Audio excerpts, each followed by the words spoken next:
Hello my dear students, कैसे आप लोग। लास्ट क्लास में जो हमने टॉपिक्स डिस्कस किए थे उन्हीं को आगे हम कंटिन्यू कर रहे हैं। कूलॉम्स लॉ हम पढ़ चुके हैं। अब उसमें हमने कहा था कि जो के आता है, एक कांस्टेंट आया था अपने पास कूलॉम्स कांस्टेंट, उसको हम डिस्कस करेंगे वो के एक्चुअली है क्या, या उसके साथ उसको हम और क्या लिख सकते हैं। जैसे हम उसको डिनोट करते हैं एप्सिलॉन आर से। एप्सिलॉन पढ़ा हमने, एप्सिलॉन नॉट पढ़ा, एप्सिलॉन आर हम डिनोट करते हैं। ये तीन चीज़ें अपने पास आती है, तो उनमें कैसे रिलेशंस आता है वो हम पढ़ेंगे। ओके, तो यहाँ मैं टॉपिक ले रहा हूँ डाइलेक्ट्रिक कांस्टेंट। डाइलेक्ट्रिक कांस्टेंट, जिसको हम हिंदी में परावैद्युतांक या विद्युतशीलता बोलते हैं, डाइलेक्ट्रिक कांस्टेंट लिखते हैं। तो अब देखो डाइलेक्ट्रिक कांस्टेंट एक्चुअली है क्या। तो इसके लिए हम कहते हैं कि एप्सिलॉन आर से या फिर हम के से जो डिनोट करते हैं, के और एप्सिलॉन आर, इसकी वैल्यू अपने पास होती है एक रेशियो के इक्वल, एक अनुपात लेते हैं, हम रेशियो लेते हैं। It is equal to the ratio between force when 2 point charges are placed in free space और vacuum to the force acting between both same point charges when both are placed in a medium, in a given medium। देखो अच्छे ढंग से इसको हमें याद रखना है।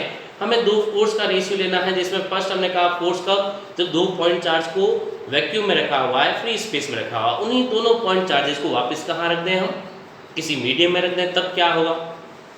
तो जब उन्होंने अलग अलग ऑब्जर्वेशंस लिए, किसने लिए, कूलॉम ने, उन्होंने अलग अलग एक्सपेरिमेंट्स किए, तो उन्होंने कुछ ऑब्जर्वेशंस अलग तरीके से देखे। उन्होंने कहा कि जो 2 पॉइंट चार्ज है, जैसे ये 2 पॉइंट चार्ज है अभी यहाँ रखे हुए हैं, फ्री स्पेस में है, और इन्हीं दोनों पॉइंट चार्ज को सेम डिस्टेंस पे किसी मीडियम में रख देता हूँ, तो उस वक्त फोर्स चेंज हो जाता है।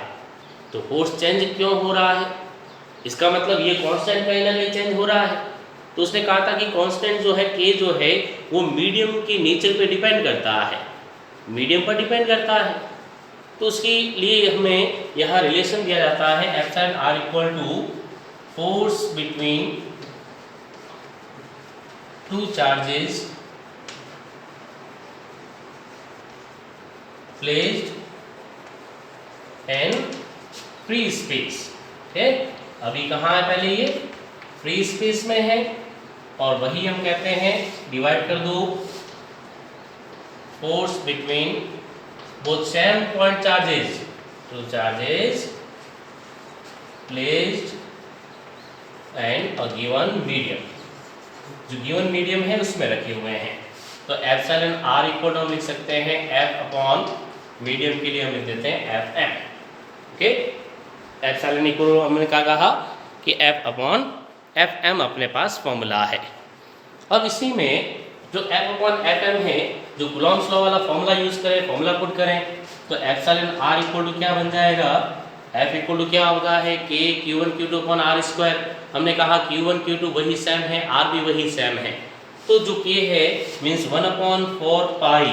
अभी यहाँ बात कर रहे हैं हम फ्री स्पेस की, तो 1 upon 4 pi epsilon naught Q1 Q2 upon R square divided by F M means 1 upon 4 pi epsilon Q1 Q2 upon R square. Complete देखो ये तो कैंसिल हो रहा है, 1 अपॉन 4 पाई 1 अपॉन 4 पाई भी कैंसिल हो रहा है, तो एप्सिलॉन आर इक्वल टू क्या बच गया, ये एप्सिलॉन ऊपर चला जाएगा, एप्सिलॉन अपॉन एप्सिलॉन नॉट, ये रेशियो आया, epsilon R equal to epsilon upon epsilon naught आया।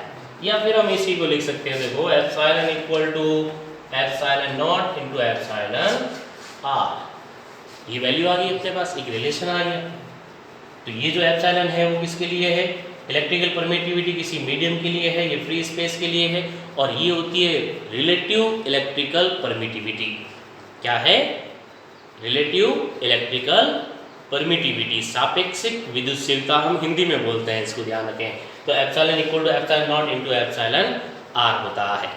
ओके, अब यहाँ से फोर्स के लिए रिलेशन लिखोगे, जैसे ये वाला फॉर्मूला हमने पहले लिखा, इसके लिए जब रिलेशन लिखोगे तो यहाँ से क्या बनेगा, F upon F M equal to epsilon R है, तो एफ एम इक्वल टू क्या बनेगा, देखो ये एफ एम इधर लाओ, एप्सिलॉन आर डिवाइड में लाओ, तो F upon epsilon R. F M equal to क्या बन गया, एफ अपॉन एप्सिलॉन आर हो गया।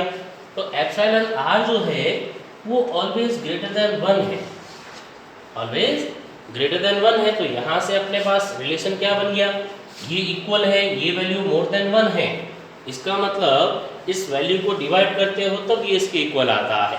तो जो एफ एम है मीन्स मीडियम की प्रेजेंस में जो एफ है वो लेस देन होता है। ये ध्यान रखें कि जब दोनों चार्जेस को किसी मीडियम में रखा गया है तब उन दोनों के बीच में एक्ट करने वाला फोर्स फ्री स्पेस में जो फोर्स एक्ट कर रहा है उससे हमेशा कम होता है, लेस देन होता है। तो जब दोनों पॉइंट चार्जेस फ्री स्पेस में थे तो बहुत ज़्यादा फोर्स एक्ट कर रहा था। अगर वही हम किसी इंसुलेटिंग मटेरियल में रख दें, मीडियम जो है अपने पास इंसुलेटेड रहता है, हम ऑब्जर्व करता है कि फोर्स थोड़ा रिड्यूस हो जाता है, कम हो जाता है। और वही अगर हम बात करते हैं कंडक्टर की तो फोर्स अप्रॉक्स 0 हो जाता है। तो ये किस वजह से चेंज हो रहा है, उस मीडियम की प्रेजेंस की वजह से चेंज हो रहा है। ओके, तो ये हमें ध्यान रखना है रिलेटिव इलेक्ट्रिकल परमिटिविटी के लिए, डाइलेक्ट्रिक कांस्टेंट के लिए मींस एप्सिलॉन आर के लिए। तो एप्सिलॉन हम कह सकते हैं कि it is the ratio of forces acting between two point charges when both are placed in free space and both are placed in a given medium, उनका हमें रेशियो लेना है। ओके, ये ध्यान रखना है डाइलेक्ट्रिक कांस्टेंट के लिए। अब इसके बाद आगे हम डिस्कस करते हैं कुछ अलग चीज़ें, जैसे कूलॉम्स लॉ हमने पढ़ा, रब कर दिया जाए, ये डस्टर लाएं,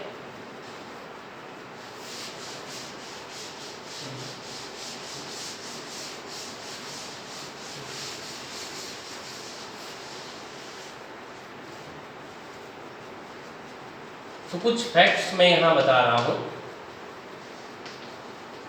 important facts of Coulomb's law. Okay, फिर देखो ये कूलॉम्स लॉ का मैटर यहाँ थोड़ा क्लोज हो जाएगा, फिर हम बात करेंगे इलेक्ट्रिक फील्ड के बारे में। तो अभी हम बात कर रहे हैं, यहाँ डिस्कस कर रहे हैं important facts of Coulomb's law. Important facts क्या है, आपने क्या ऑब्जर्व किया उस लॉ में, जो बेचारे ने कूलॉम ने बहुत ज़्यादा मेहनत की थी, उससे क्या ऑब्जर्वेशंस मिले हमें, हमने उससे क्या सीखा।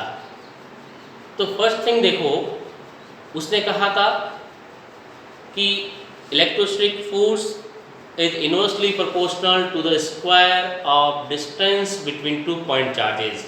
It means Coulomb's law obey inverse square law. First क्या हुआ, it obey inverse square law. ये इनवर्स स्क्वायर लॉ को फॉलो करता है, ठीक है, इट ऑबे इनवर्स स्क्वायर। फिर सेकेंड थिंग क्या थी, और इसके अलावा और क्या ऑब्जर्व किया हमने, इनवर्स स्क्वायर लॉ फॉलो करता है, it means it is a central force, it is a central force, ये ध्यान रखें, सेंट्रल फोर्स है ये। चल, फिर और एक चीज, it is a conservative force, conservation law follow करता है, कंजर्वेटिव फोर्स। ओके, ये ध्यान रखना है। फिर देखो, इसकी इंपॉर्टेंस इलेक्ट्रोस्टैटिक में उसी तरह से है जैसे ग्रेविटेशन में अपने पास यूनिवर्सल लॉ की है, ठीक है, ये उसी के सिमिलर है। Its importance and electrostatics is just similar to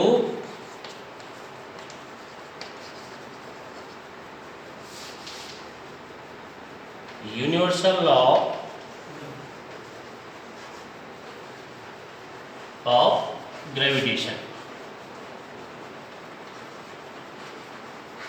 जो यूनिवर्सल लॉ अपने पास ग्रेविटेशन का, उसी तरह से इसकी भी इंपॉर्टेंस है अपने पास।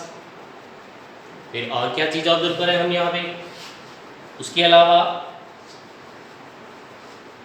इसने क्या कहा कि when two point charges are at rest they are not in moving condition, way move नहीं कर रहे हैं, वे कहाँ हैं, वे रेस्ट कंडीशन में। जब वो रेस्ट कंडीशन में है तभी ये चीज़ अपने पास आती है। जब ये रेस्ट कंडीशन में होने चाहिए। इट states that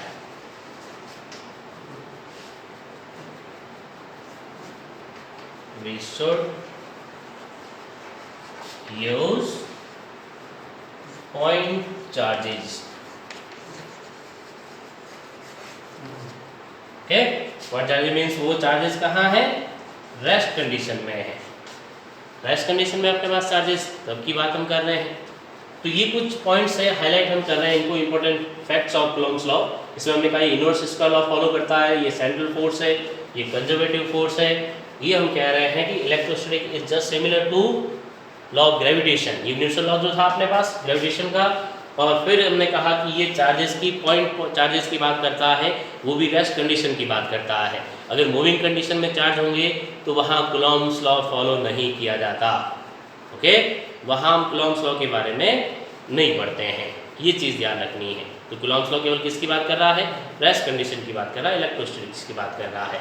ये कुछ पॉइंट्स देख लें जो अपने कई बार हमें इनमें से कुछ पॉइंट्स पूछे जाते हैं एंट्रेंस एग्जाम में, कॉम्पिटिशन्स में पूछे जाते हैं, उनके लिए खास तौर से ध्यान रखें। ओके, कुछ पॉइंट्स हमें दे दिए जाते हैं, उनमें से पूछ लिया जाता है ट्रू और फॉल्स के लिए, तो वो हमें याद होने चाहिए, लर्न होने चाहिए।